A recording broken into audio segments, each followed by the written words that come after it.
messieurs, bonsoir. Merci de nous rejoindre au sommaire de ce journal. La deuxième assemblée générale d'Afripol à Alger. Le président Bouteflika distingué pour ses efforts visant à faire régner la paix et la sécurité en Afrique. L'Afripol a réalisé un progrès tangible dans le cadre des priorités de son plan d'action 2017-2019, déclare Nourdine Bedwi. L'Algérie et le Nigeria réaffirment à l'issue de la 4e session de la commission mixte leur engagement pour le parachèvement de projets structurants du gazoduc Alger-Lagos, de la route transsaharienne et de la liaison fibre optique. Le général de corps d'armée Ahmed Gaïd Saleh supervise l'exécution d'un exercice démonstratif combiné avec munitions réelles au deuxième jour de sa visite au niveau de la 5e région militaire. Dans ce journal aussi, la journée mondiale de la femme rurale avec ce focus sur l'art de la poterie, un savoir-faire ancestral jalousement préservé dans le village d'Ethelkhir. Tout d'abord, le président de la République, Abdelaziz Bouteflika, a signé plusieurs décrets portant ratification d'accords de coopération et un mémorandum d'entente liant l'Algérie à 4 pays, conformément à l'article 91.9 de la Constitution. Il s'agit d'un accord de coopération entre le gouvernement algérien et le gouvernement tunisien en matière de sécurité, signé à Tunis le 9 mars 2017. Le chef de l'État a signé également un décret portant ratification d'un protocole de coopération entre le gouvernement algérien et le gouvernement malien sur l'échange de connaissances et d'expériences dans le domaine juridique et judiciaire, signé à Alger le 15 mai 2017. Le président Bouteflika a aussi signé un décret portant ratification d'un protocole d'accord de coopération entre le gouvernement algérien et son homologue hongrois dans le domaine des technologies de l'information et de la communication, signé à Alger le 5 décembre 2017. Le président de la République a également signé un décret portant ratification d'un mémorandum d'entente dans le domaine du tourisme entre l'Algérie et la Hongrie, signé à Alger le 5 décembre 2017. Le dernier décret signé par le président de la République porte ratification de l'accord entre le gouvernement algérien et son homologue russe sur la suppression mutuelle des procédures de visa pour les détenteurs de passeports diplomatiques, signé à Moscou le 19 février 2018. Le président du Conseil de la Nation a réitéré aujourd'hui à Genève l'appel de l'Algérie à accélérer le processus de décolonisation du Sahara occidental conformément aux décisions de la légalité internationale. Abdelkader Ben Salah s'exprimait dans une allocution lors des travaux de la 139e Assemblée générale de l'Union interparlementaire qui se tient à Genève. Coopération, le Premier ministre Ahmed Ouyahia a reçu aujourd'hui le ministre des Affaires étrangères du Nigeria, Geoffrey Onyema, actuellement en visite de travail en Algérie dans le cadre des travaux de la 4e session de la Haute Commission mixte algéro-nigériane. L'audience s'est déroulée en présence notamment du ministre des Affaires étrangères Abdelkader Msahel. L'Algérie et le Nigeria ont réaffirmé à l'issue de la 4e session de la commission mixte bilatérale tenue hier à Alger sous la coprésidence du ministre des Affaires étrangères Abdelkader Msahel et son homologue nigérian leur engagement pour le parachèvement des projets structurants du gazoduc Alger-Lagos, de la route transsaharienne et de la liaison fibre optique. 2 accords de coopération dans les domaines de la normalisation et des ressources en eau, ainsi qu'une feuille de route sur des actions concrètes pour le renforcement de la coopération ont été signés lors de cette session. 8 autres accords bilatéraux couvrant divers domaines ont également fait l'objet d'examen par les 2 parties et se trouvent à un stade de négociation avancé. Écoutez à ce propos les 2 ministres. Ce qui est important, c'est qu'il y a une feuille de route sur laquelle nous nous sommes entendus. Cette feuille de route trace les prochaines étapes pour renforcer le partenariat entre nos 2 pays. J'ai abordé avec mon cher frère les questions fondamentales qui sont très importantes pour nos 2 pays, surtout pour l'Algérie, qui est un pays d'Afrique du Nord, et pour le Nigeria, qui est un pays de l'Ouest africain. Et ces projets que nous avons abordés, ainsi que les prochaines différentes étapes que nous avons délimitées dans la feuille de route pour appliquer nos accords, reviennent aux recommandations qui nous sont parvenues de son Excellence le président Abdelaziz Bouteflika et de son homologue et frère le président Mohamed Bouhari.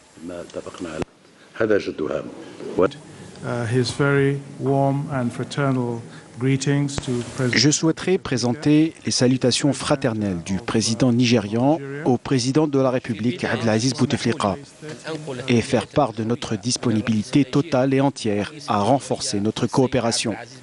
Les travaux de la Commission ont été très fructueux et nous avons préparé une feuille de route pour appliquer les projets stratégiques du continent, en particulier le gazoduc Algérie-Nigeria, la route transsaharienne entre Alger et Lagos, ainsi que la fibre optique. Nous avons une forte volonté de renforcer nos relations et notre partenariat économique, de même que nous partageons les mêmes points de vue avec l'Algérie concernant les questions de paix et de sécurité dans le continent africain. Entre Alger et Abuja, il y a une coopération permanente et nous œuvrons ensemble au sein de l'Union africaine pour instaurer la paix dans le continent africain, car nous considérons que l'Algérie est un partenaire stratégique pour la lutte contre le terrorisme et la criminalité organisée.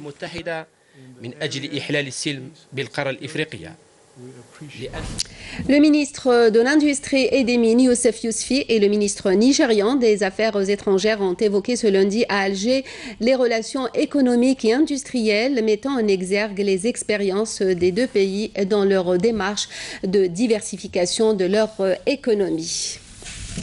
Toujours au chapitre de la coopération, le chef de la diplomatie nigérienne a été reçu également par le ministre du Commerce, Saïd Djelleb.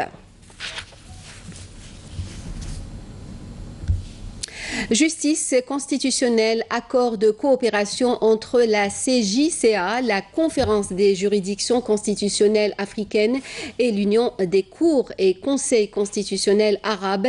Cet accord a été signé par Morad Medelsi, vice-président de la CJCA, et le président de l'Union des cours et conseils constitutionnels arabes, président de la Cour constitutionnelle de Jordanie, Hichem El-Tal.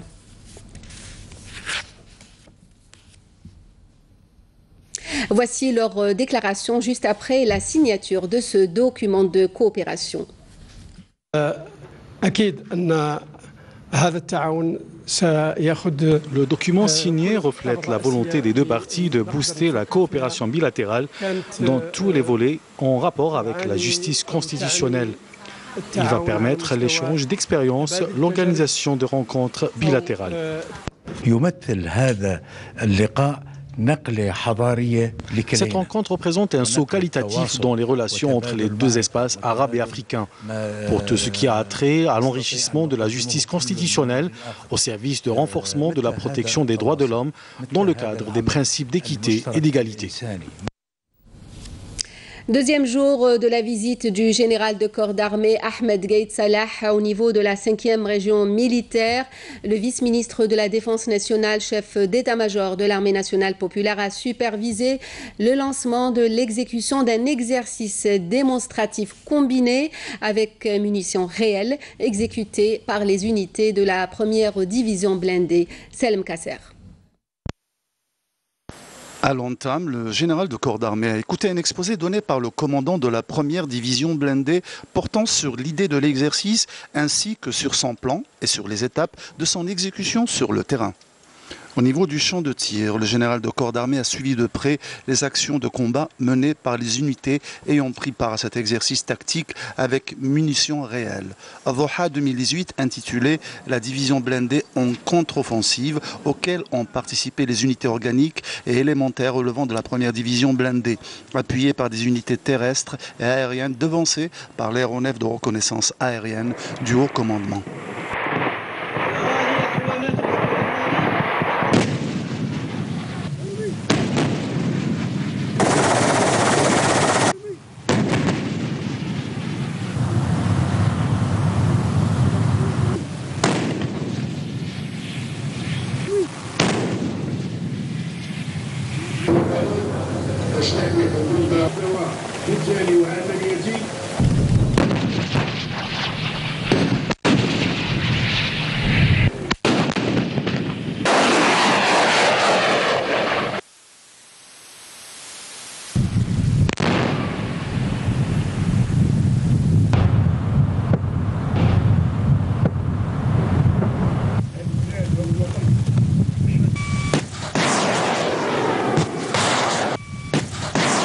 Cet exercice tactique est une occasion pour mettre en exergue les compétences et les autres aptitudes au combat, ainsi que la maîtrise des grands moyens et des systèmes d'armement des différentes catégories de forces. Et ce, afin de s'enquérir du niveau d'état préopérationnel des unités de cette division et d'entraîner le commandement et les états-majors à la coordination des efforts et à la coopération entre les différents corps et forces, afin de faire face à tout type d'éventuelles menaces. Des actions qui ont été marquées par un haut professionnalisme à travers toutes les phases et par un niveau tactique et opérationnel très élevé, reflétant la rigueur dans la préparation, la planification et l'organisation. À l'issue de l'exercice, le général de corps d'armée a tenu une rencontre avec les personnels des unités participantes à travers laquelle il a valorisé les grands efforts consentis tout au long de l'année, les félicitant pour leur détermination à mener à bien cet exercice.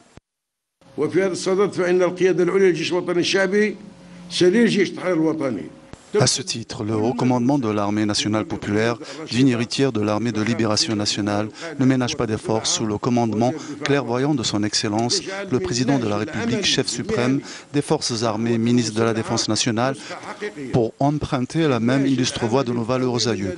Ce parcours que nous voulons témoin du labeur sur le terrain et des réalisations qui se succèdent sur plus d'un plan, notamment durant ces dernières années. Sans doute les meilleures actions sur le terrain qui démontrent la rationalité et l'aboutissement des efforts sont ces exercices tactiques sur tous les niveaux qui sont exécutés annuellement dans toutes les régions militaires et qui confirment la rigueur dans le travail et l'ampleur des étapes franchies dans le domaine de l'acquisition de puissance, des facteurs et des aptitudes du parfait état préopérationnel digne de la grandeur des défis actuels et futurs.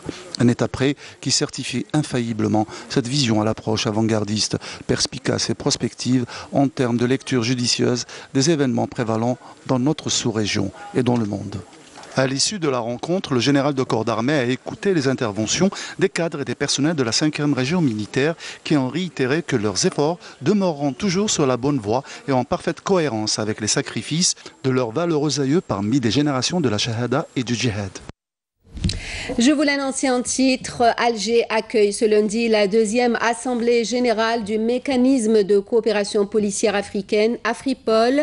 Intervenant à l'ouverture des travaux, le ministre de l'Intérieur, Nordine Bedoui, a indiqué que le mécanisme a réalisé un progrès tangible dans le cadre des priorités définies dans son plan d'action 2017-2019, ajoutant toutefois que les défis sécuritaires auxquels le continent fait face exigent la conjugaison des efforts au sein d'une approche globale unifiée. Saïda Mayouf.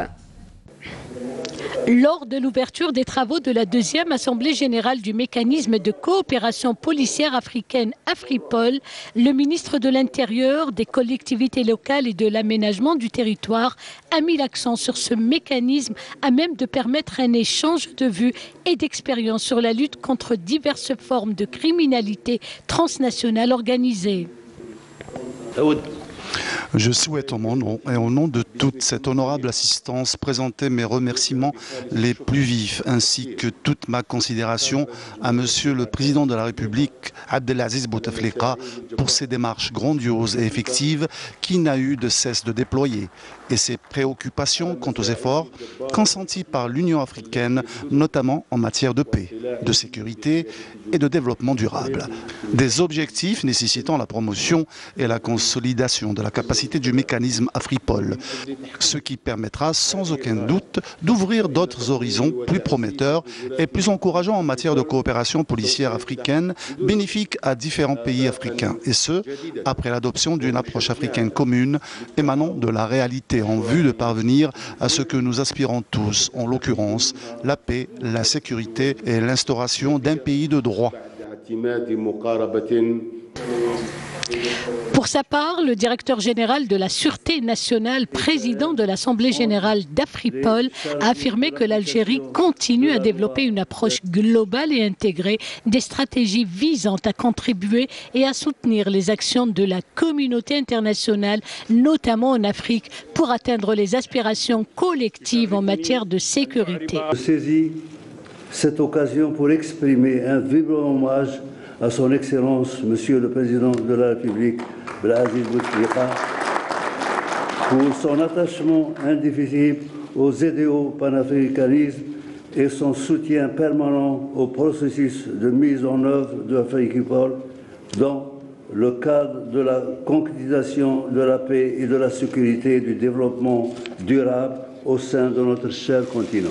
Que nous devons fédérer l'ensemble de nos capacités tendant à créer une alliance solide et pérenne entre les chargés de l'application de la loi d'une part et le secteur public et privé de l'autre part, à même de lutter efficacement contre l'évaluation accrue de la criminalité émergente.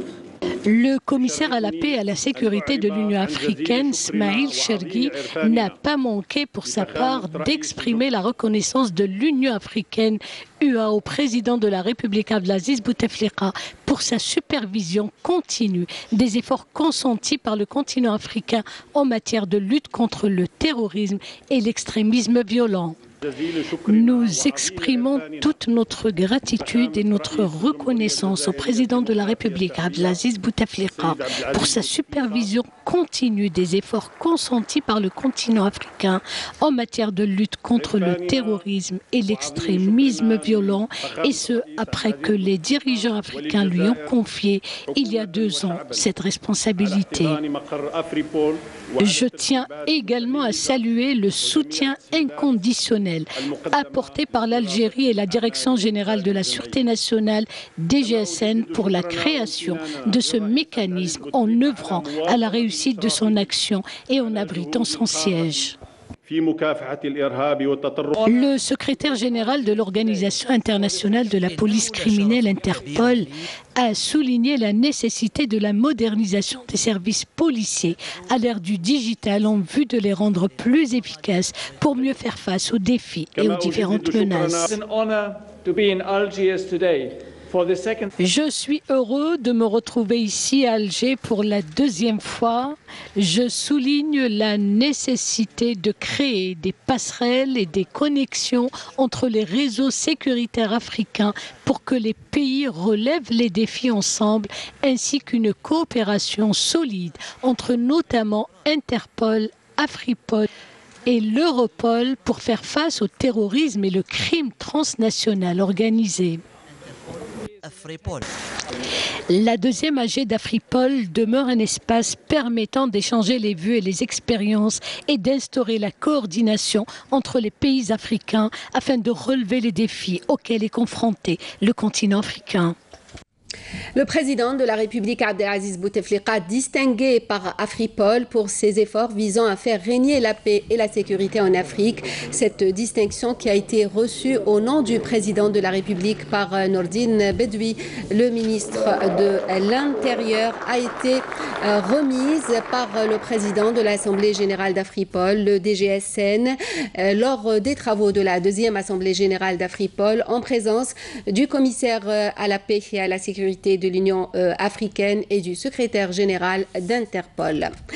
Le ministre de l'Intérieur, des collectivités locales et de l'aménagement du territoire, Nordine Bedoui, a eu un entretien en marge de cette Assemblée générale d'Afripol avec le secrétaire général du Conseil des ministres arabes de l'Intérieur.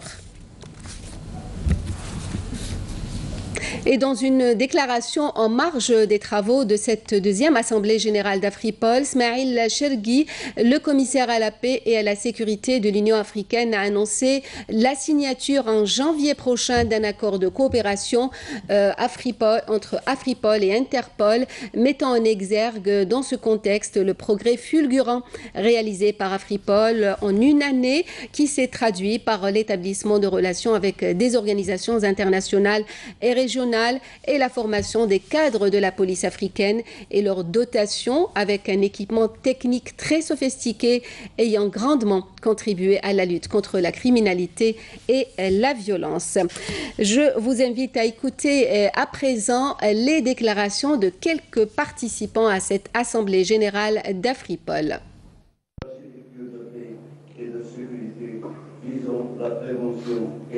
C'est une rencontre importante. Vous savez, le Sénégal a toujours milité pour la fraternité des peuples. Le Sénégal a toujours milité pour qu'il y ait une union entre les polices du monde et surtout de l'Afrique. Vous le connaissez bien, aujourd'hui, la criminalité transnationale prend des proportions importantes. C'est pourquoi au niveau de l'Afrique également, nous devons nous organiser ensemble pour lutter contre cette criminalité transnationale et particulièrement le terrorisme. C'est une rencontre de haut niveau des chefs de la police dans notre continent. C'est une opportunité unique qui permet aux services de la police de se retrouver, de discuter et d'analyser ensemble les défis auxquels fait face notre continent, tels que le crime organisé et le crime transfrontalier, et de voir quelles sont les solutions communes à prôner pour relever les défis.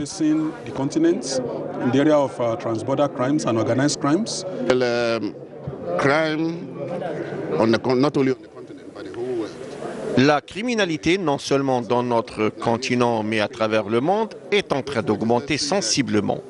Ceci est le résultat de la mondialisation, raison pour laquelle les institutions de police doivent coopérer et s'entraider contre toutes sortes de crimes. L'apport de l'Afripol et le soutien d'Interpol sont à même de résoudre bon nombre de ces problématiques cruciales. Le nouveau tribunal de la daïra de Khmis El Khishna dans la wilaya de Boumerdes sera d'une contribution certaine dans la satisfaction des attentes des citoyens de la ville, a indiqué le ministre de la Justice, garde des Sceaux, Taïeb Louh, lors de l'inauguration aujourd'hui de cette structure qui compte 3 salles d'audience, un guichet unique, une bibliothèque, une salle d'archives ainsi que différentes commodités techniques et administratives. Le Salon international des énergies renouvelables, des énergies propres et du développement durable à partir d'aujourd'hui à Oran. Cette 9e édition a été inaugurée par le ministre de l'Énergie et des Mines et la ministre de l'Environnement et des énergies renouvelables, Rafiq Hamidej. Inculquer la culture et le réflexe de l'utilisation de l'énergie renouvelable et l'énergie propre aux usagers et les généraliser à l'horizon 2030, tel est l'objectif tracé dans le plan national des énergies renouvelables. Cet événement qui réunit tous les acteurs de l'énergie renouvelable, l'énergie propre et du développement durable se tient sous le haut patronage de son Excellence le Président de la République, M. Abdelaziz Bouteflika, qui lors du Conseil des ministres du 26 septembre 2018 a insisté sur la redynamisation du développement des énergies renouvelables. Le Président de la République a réitéré l'engagement du gouvernement à réaliser le programme national pour le développement des énergies renouvelables. Ces énergies sont considérées aujourd'hui comme une priorité nationale. À cet effet, le Président de la République a instruit les autorités à redynamiser ce programme qui a été adopté par le Conseil des ministres le mois de mai 2015. Le Président de la République a rappelé que le développement des énergies renouvelables assurera la continuité de l'indépendance énergétique du pays et par là même la création d'une dynamique de développement économique. Le 9e Salon international des énergies renouvelables, des énergies propres et du développement durable vise 2 objectifs. Le premier consiste à faire profiter tous les citoyens des services énergétiques durables et crédibles. Le deuxième nécessite la prise de décision pour lutter contre le changement climatique et ses effets destructeurs que nous vivons aujourd'hui. À l'instar de la protection de l'environnement, l'énergie renouvelable se caractérise par son aspect transversal, donc qui nécessite la participation de différents secteurs pour le développement de l'énergie renouvelable et sa valorisation, et ce pour la production de l'énergie à partir de la source renouvelable, et qui sera un complément à la source fossile.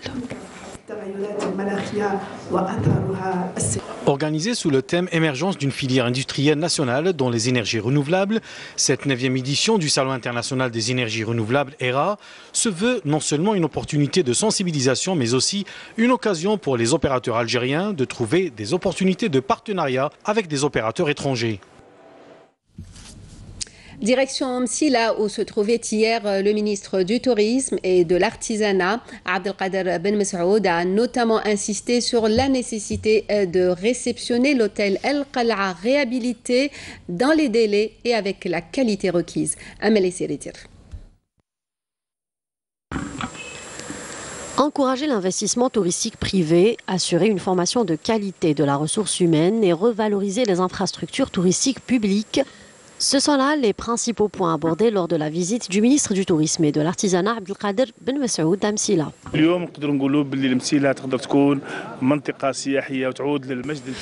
Aujourd'hui, on peut dire que Msila peut redevenir une région touristique par excellence à travers notamment ces deux pôles essentiels, à savoir Boussaïda et le centre-ville où se trouve Qalat Bni Hamed et le beau musée que nous venons de visiter.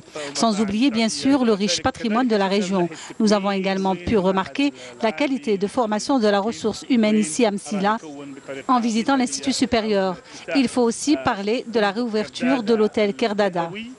Et à l'occasion de l'ouverture de la saison du tourisme hivernal, une convention tripartite a été signée entre l'Office national du tourisme, la Fédération nationale des agences de tourisme et de voyage, la compagnie Tassili Airlines et l'entreprise d'hôtellerie, de tourisme et de thermalisme portant sur l'encouragement de la fréquentation des établissements hôteliers par les touristes nationaux et étrangers par la réduction des tarifs de transport et d'hébergement.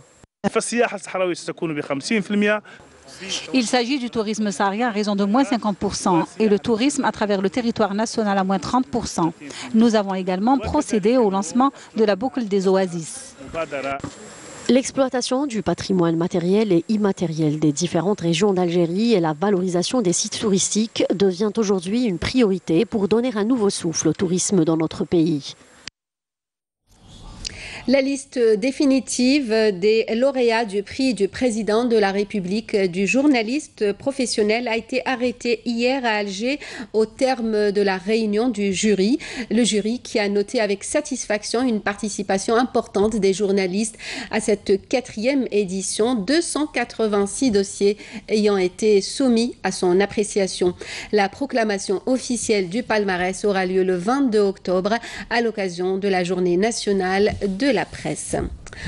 Lutte antiterroriste et grâce à l'exploitation de renseignements, le ministère de la Défense nationale a annoncé qu'un détachement de l'armée nationale populaire a appréhendé hier à Batna un élément de soutien au groupe terroriste alors qu'un autre détachement a détruit à Sidi Bel Abbès une casemate pour terroristes contenant des denrées alimentaires. Par ailleurs, des détachements de l'ANP et des éléments de la gendarmerie ont intercepté à Sidi Bel Abbès, Naama, Tindouf et Ombouagui 10 narcotrafiquants en possession de 108 kg de kif traité.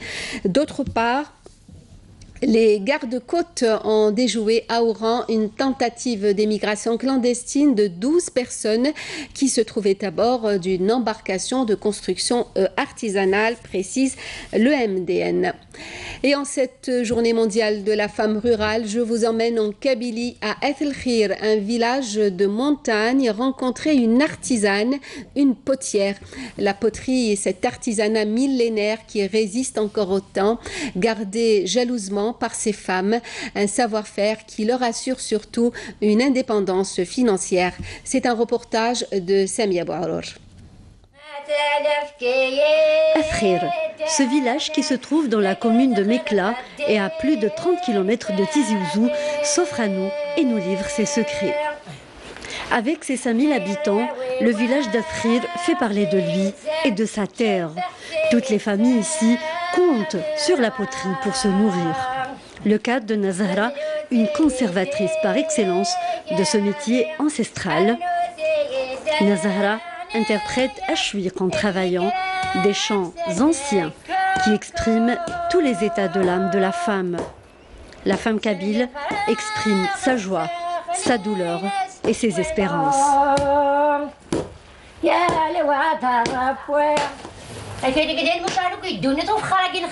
Ce métier, je l'ai commencé très jeune, avant l'âge de 11 ans.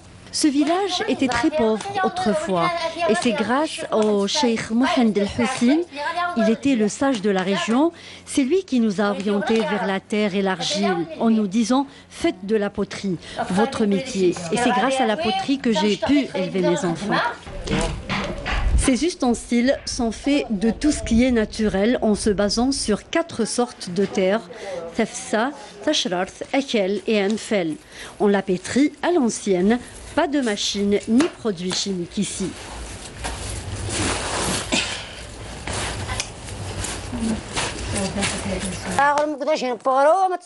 Cette terre est brillante, ses vertus sont multiples. C'est une argile qui absorbe le calcaire. Elle est très bénéfique pour la santé. Et en l'utilisant dans la cuisson, vous découvrez un goût exceptionnel.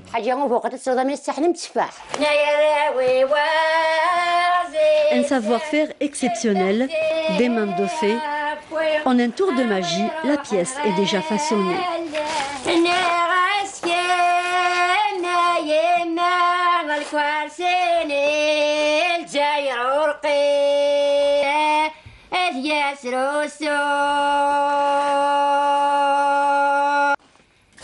Nazahra réalise près d'une quarantaine de pièces par jour. Tout est fait main, avant de les faire cuire à l'ancienne sur un feu de bois.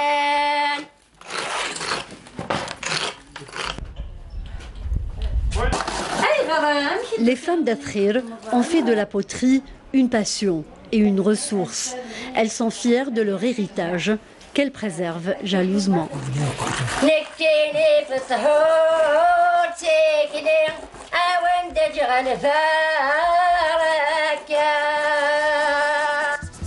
Ainsi s'achève ce journal, le rappel des principaux titres. La deuxième Assemblée générale d'Afripol à Alger, le président Bouteflika distingué pour ses efforts visant à faire régner la paix et la sécurité en Afrique. L'Afripol a réalisé un progrès tangible dans le cadre des priorités de son plan d'action, déclare Nourdine Bedoui. L'Algérie et le Nigeria réaffirment à l'issue de la 4e session de la commission mixte leur engagement pour le parachèvement des projets structurants du gazoduc Alger-Lagos, de la route transsaharienne et de la liaison fibre optique. Le général de corps d'armée Ahmed Gaït Salah supervise l'exécution d'un exercice démonstratif combiné avec munitions réelles au deuxième jour de sa visite au niveau de la 5e région militaire. La journée mondiale de la femme rurale avec un focus sur l'art de la poterie, un savoir-faire ancestral jalousement préservé dans le village d'Et El Khir. C'était à la fin de ce journal. Merci à vous de nous avoir suivis. Vous pouvez revoir nos programmes. Les liens s'affichent au bas de votre écran. Pour le journal, à 20h, Amina Nadir pour l'édition en arabe. Demain à midi, Fria Lassari. Nous, on se retrouve à 19h. Passez une très bonne soirée.